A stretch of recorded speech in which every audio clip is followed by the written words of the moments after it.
Good evening and welcome to Fountain Street Church. Merry Christmas. My name is Reverend Greta Seidohl, and I use she, her pronouns, and I am blessed to serve here at this Cathedral of Love and this Temple of Peace as the assistant minister. Thank you for choosing to be with us this evening. A special welcome to those who are joining us virtually, either tuning in real time or maybe, a little later. Let us know in the live chat where you're joining from. To those who are here in the seats in person, welcome to you as well. We know that there are folks of all ages in this service here. I see even some really little ones. Hi. And I want to make a special note to say, you take care of your bodies and your family. There is no need to be as silent as church mice.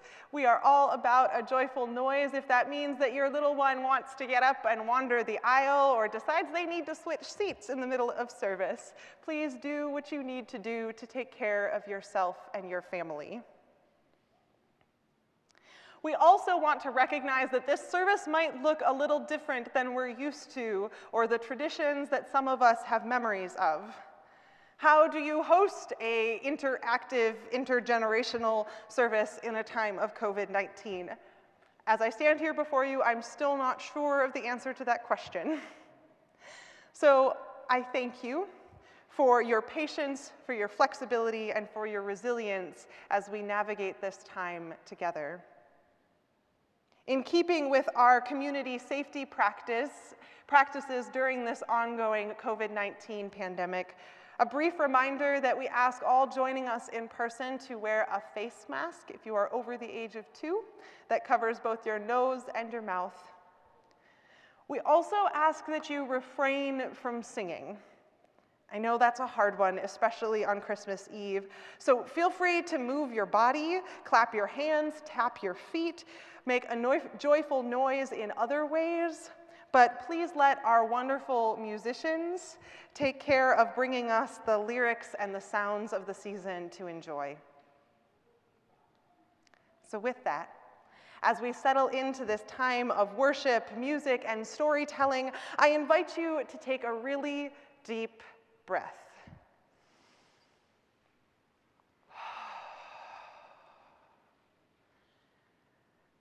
Take a moment to calm your body and quiet your mind from the busyness and the going and the coming of this season. And then receive this reading, a call to worship called The Invitation to Christmas by Reverend Sherry Woodbury. On this eve of mystery and magic, let us enter into the Christmas story as if we were there on this holy night. What part will you play this year? Are you the mother, trusting your body to know what to do when the time for birth comes? Are you the father, protecting your vulnerable family from unknown threats on a strange journey? Are you the innkeeper who has no room, or will you take us in? Perhaps you are the animals who hear the child's first cry. But who will sing the songs of rejoicing for this precious babe? Who will rise up and follow the bright star of hope, even if it means a few lost sheep? What wise ones will give away their wealth and remember what to adore? And when the Holy Family must travel once again, who in this harsh land will shelter them? On this silent night, let us search our hearts for our place in the Christmas story that never ends. Let us choose again our role in the incarnation of love.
So where does the Christmas story begin? At what point in the, perhaps ever long and ancient story do we choose to start? Well, tonight, and perhaps traditionally, we start with a few simple yet profound acts of faith. It doesn't start with a shining star or even with a baby. It starts with faith. And it's actually not even faith in the ministry of a mature religious leader named Jesus. It's the faith of two parents, two partners, and their faith in their unfolding story.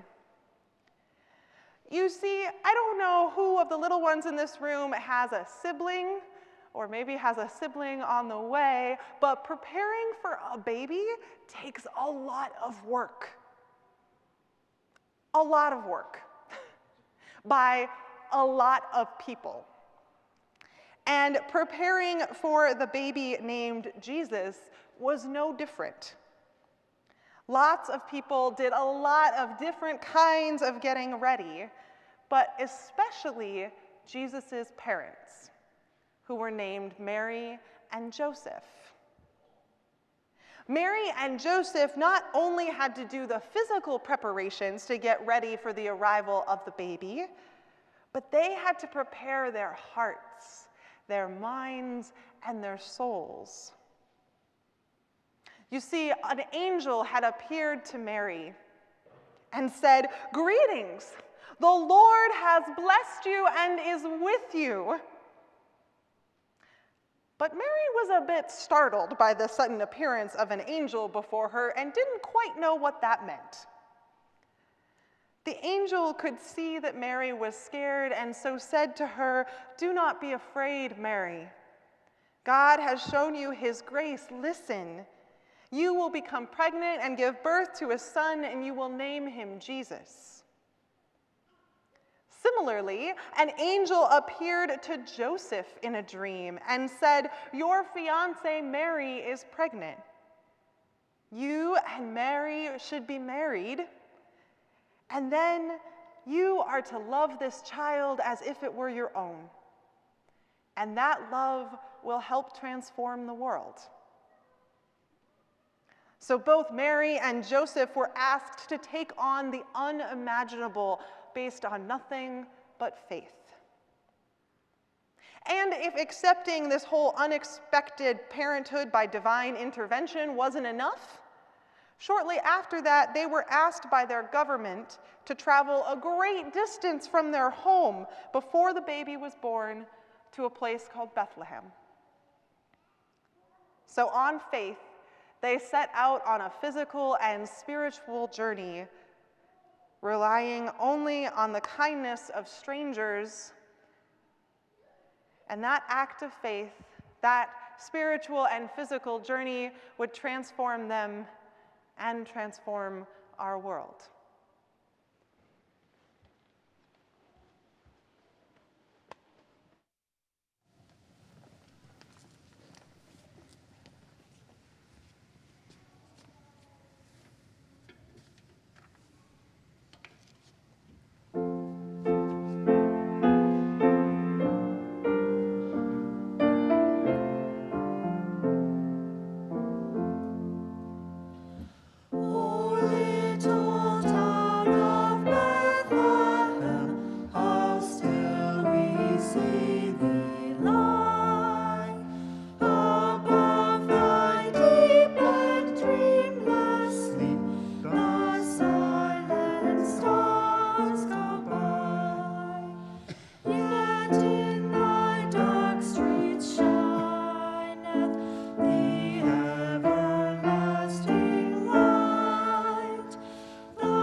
Good evening, everybody.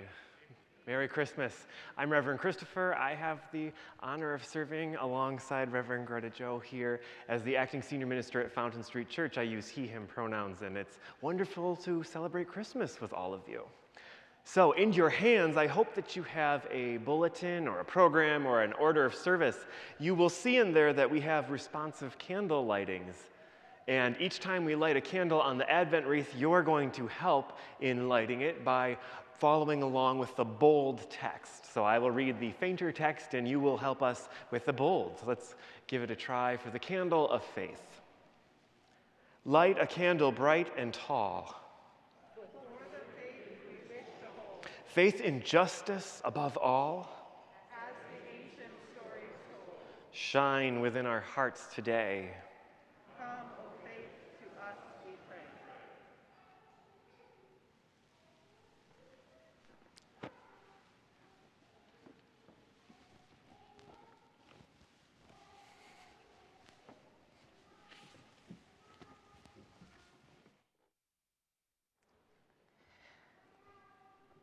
So while Mary and Joseph were getting settled in an inn, next to the inn, in Bethlehem, and awaiting the arrival of the baby who would come to be called Jesus, let's travel even farther away than where Mary and Joseph came from, far away to a distant land, where some wise people were watching the stars and listening to the news that was spreading in whispers.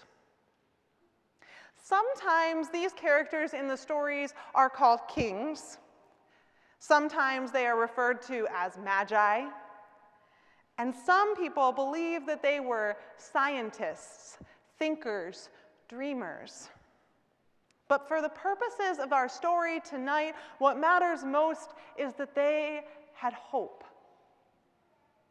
They had heard these prophecies, these predictions, these stories about transformative justice coming from a leader. And when they looked up at the sky, they saw this bright and brilliant star. And they did a little bit more than just wish on it. They saw a bright and beautiful future that they were willing to hope in, that they were willing to work for. So on a hope and a prayer, these wise folk, the magi, the scientists, they set out on a journey, following a star and led by hope. And when they arrived at the end of their journey, they found something totally ordinary and also absolutely extraordinary: a baby. And they showered that new baby with gifts of gold, of frankincense, of myrrh. But the most important gift that they brought was that of an open and hopeful heart for the future that baby might live into.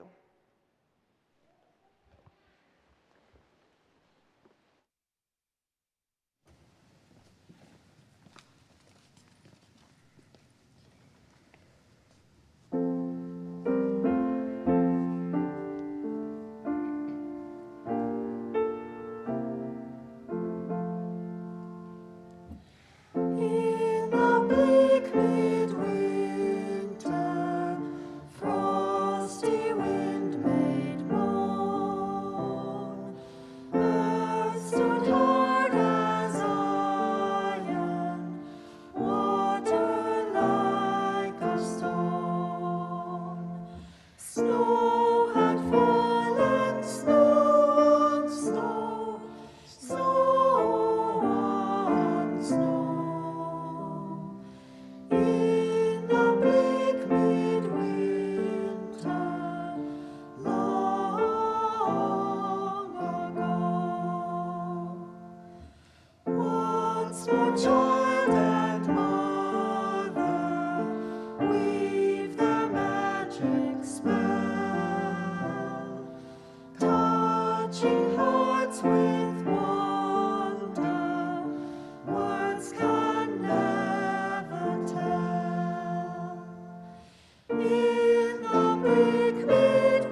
All right, let's see if you remember how this goes this time.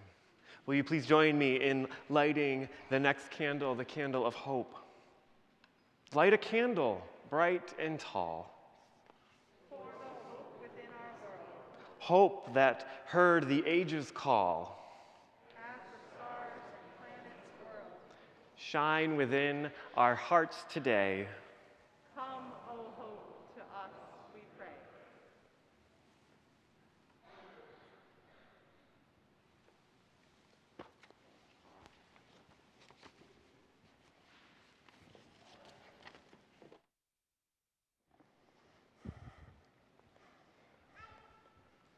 Hi.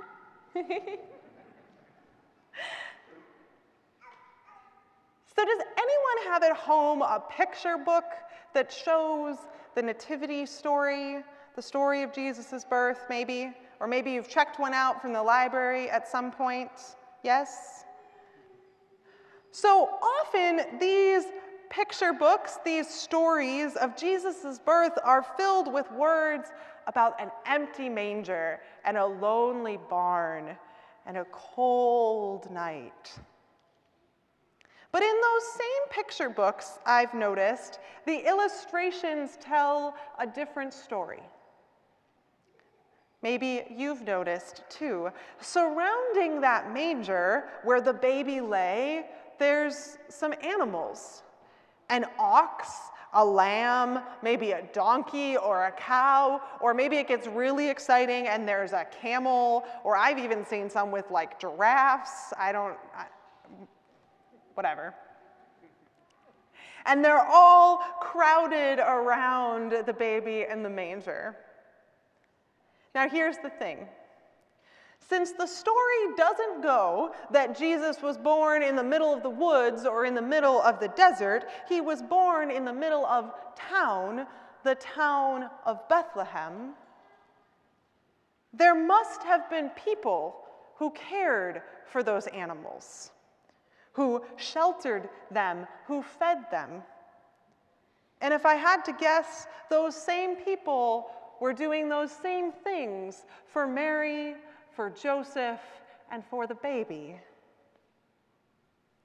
So maybe our nativity scenes and our nativity books just captured the wrong moment when the people were, I don't know, off cooking dinner. But the animals never lost their loving attention to the miracle in front of them. Which really isn't that surprising. If you've ever been around animals when there's a newborn around, they're absolutely transfixed in awe.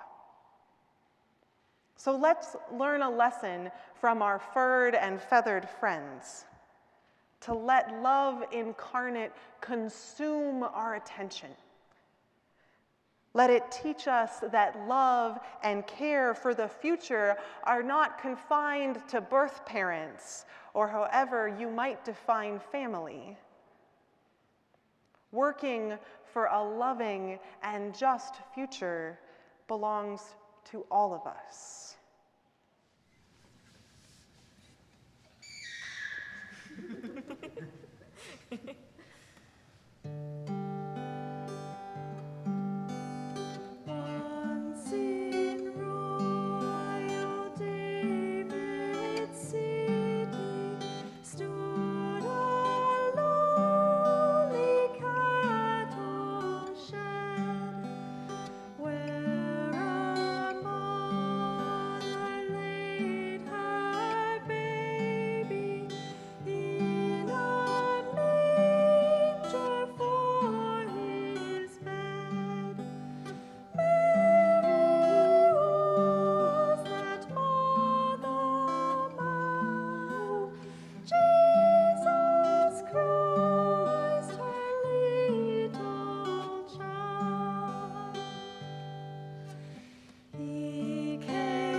Thank you. Will you please join me in lighting the next candle, the candle of love? Light a candle bright and tall. For love which knows no end. Love that comes to one and all. Fear and hatred to upend. Shine within our hearts today. Come, O love, to us, we pray.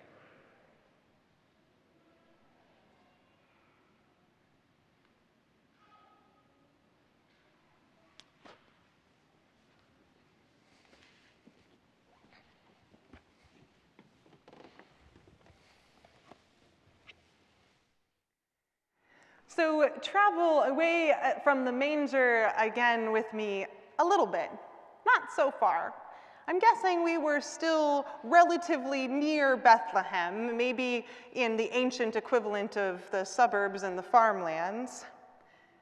And there were shepherds keeping watch over their flocks by night, when a heavenly host, that's a huge group of angels, appeared to them, and they were afraid. But the angels said, "Fear not, for I bring you good news of great joy, which will be for all the people." Now, I bet if you were working the night shift at your job, and all was quiet and calm, and suddenly an entire choir of angels appeared floating in the sky and just said, "Don't be afraid, it's okay," that might not calm you totally. So they tried again. "Fear not, we bring you good news of great joy, which will be for all the people. Born this day in the city of David is a child, who is Christ the Lord." Despite the fear, these Bible verses are paired with joy to the world, because joy to the world from the angels we have heard on high is not the absence of fear, but the ability to recognize awe and wonder and beauty in the midst of it all. And so the shepherds did. They heard what the angels said on high, and they echoed their refrains, singing, "Glory, glory, peace on earth, joy, goodwill to all."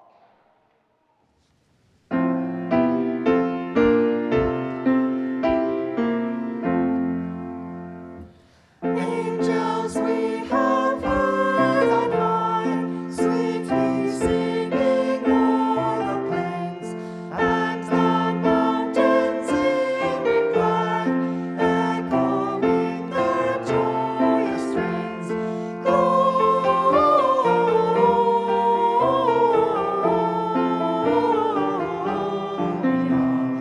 in excelsis Deo.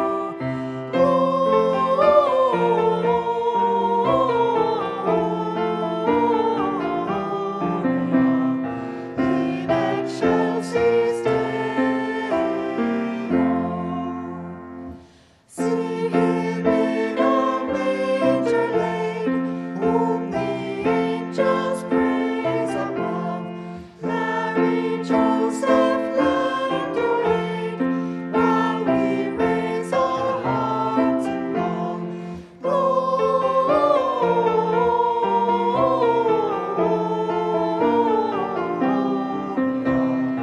in excelsis Deo.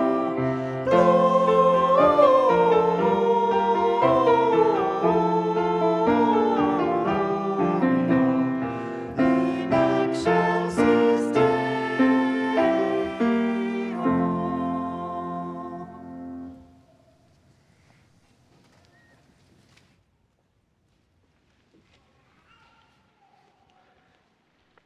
Please help me as we light the candle of joy. Light a candle bright and tall. Joy like fountains brimming full. Through our world, now let it rain. Shine within our hearts today.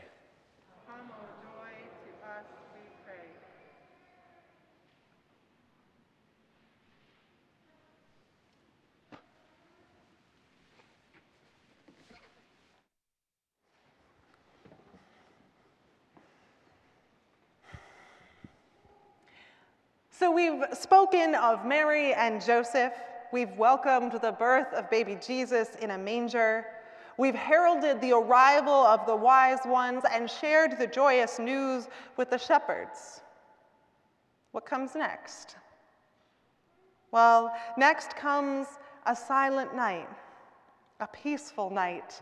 All is calm and all is bright, at least for a moment. If you've been around a baby, you know those moments are precious and perhaps far and few between. But at least long enough to take another deep breath.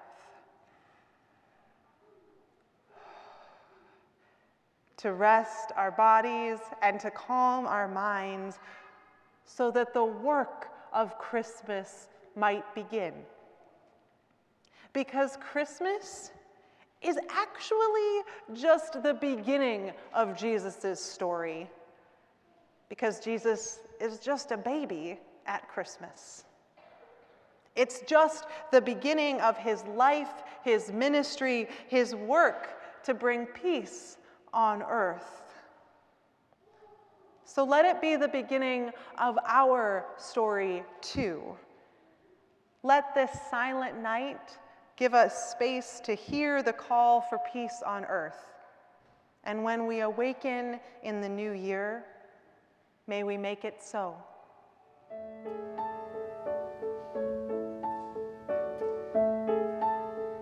Silent night, holy night, all is calm, all is bright. Round young virgin mother and child, holy infant so tender and mild, sleep in heavenly peace, sleep in heavenly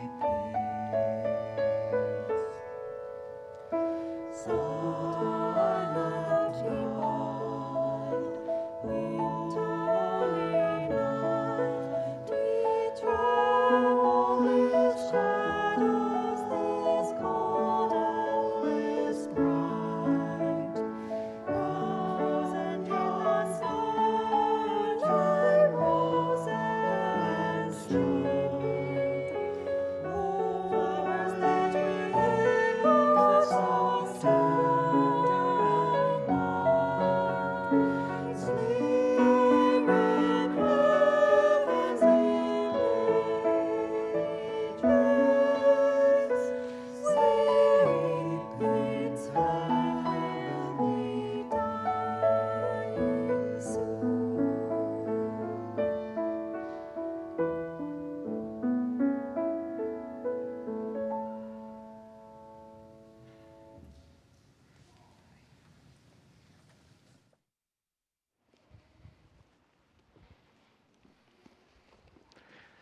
It's time to light the last candle. I can't believe it. In some traditions, it's called the Christmas candle. Here at Fountain Street, we call it the peace candle. Will you please help me light whatever you want to call it, candle? Light a candle bright and tall. Peace on earth for great and small. Shine within our hearts today. Come, O peace, to us we pray.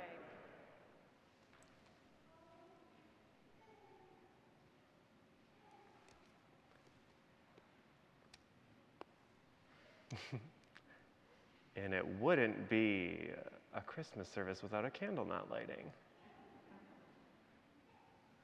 Reverend Greta Joe, will you please put that on the table in the middle?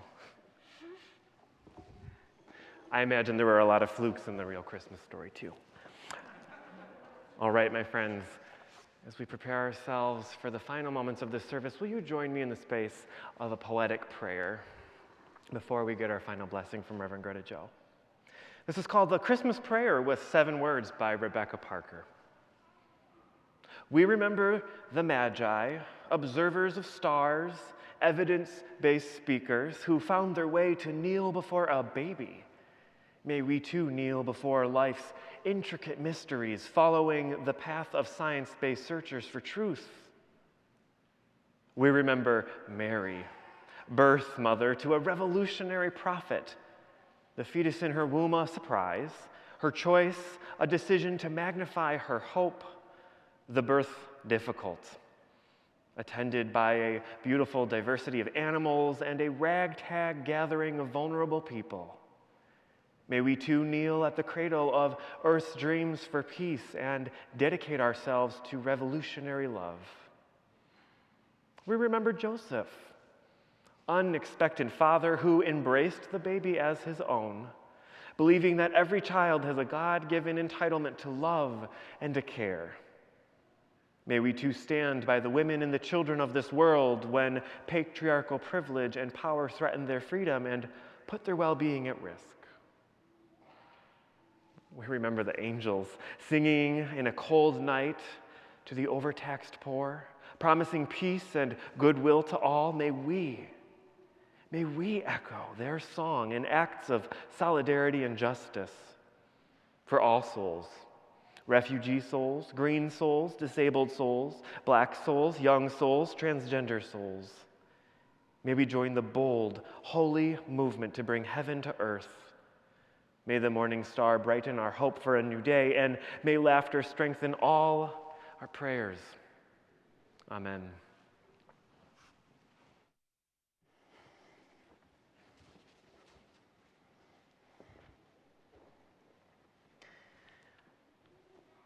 Before I send us on our way and with a Merry Christmas, I want to invite us to give generously in the spirit of Christmas. We are not passing a plate in a traditional offertory style in keeping with our community safety practices, but our ushers will be in the narthex and holding plates if you feel so called to give to the works and ministries of this congregation and beyond. Part of the plate goes into our grant fund to help fund the good works of community programs here in Grand Rapids. Thank you for your generosity of spirit on this holy night. Hear this benediction, Hear the Angels Sing by Tom Shred. Night has fallen. The stars beckon in an indigo and velvet sky. Somewhere, a baby is being born. Tonight, the world lazes in a love of goodness, while streams glory from heaven afar. God is meeting us tonight where we are. So be not afraid and be of good cheer. We wish you, each and all of you, a very Merry Christmas. The hopes and fears of all the years have been met. So rest beside the winding road and hear the angels sing. Go in peace. May it be so. And Merry Christmas.